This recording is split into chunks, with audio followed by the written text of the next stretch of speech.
London Hareem शाम खे धमकियूं मिलण ऐं ब्लैकमेलिंग बाद स्कॉटलैंड यार्ड तहफ़ुज़ फ़राहम करे छॾियो। पुलिस तस्दीक कई आहे त हितां जे कुझु माण्हुनि तरफ़ां धमकियूं मिलण बाद स्कॉटलैंड यार्ड जे ज़रिए टिकटॉक स्टार हरीम शाह खे तहफ़ुज़ फ़राहम कयो वियो आहे। लंडन पुलिस तर्जुमान तस्दीक कंदे चयो त हरीम शाह, जंहिंजो असुलु नालो फ़िज़ा आहे, पुलिस खे कुझु माण्हुनि मुतलिक़ कयल शिकायतुनि में अज़ालो लॻायो ऐं इल्ज़ाम लॻायो त हुनजो पीछो कयो पियो वञे।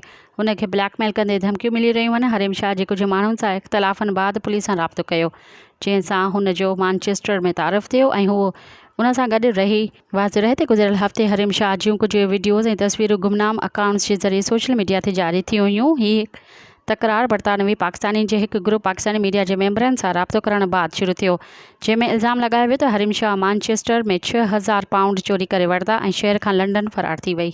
मज़ीद ख़बरनि ऐं तफ़सीलात लाइ विज़िट कयो असांजी वेबसाइट www.awamiNewsHD.com ऐं ॾिसंदा रहो अवामी न्यूज़ HD।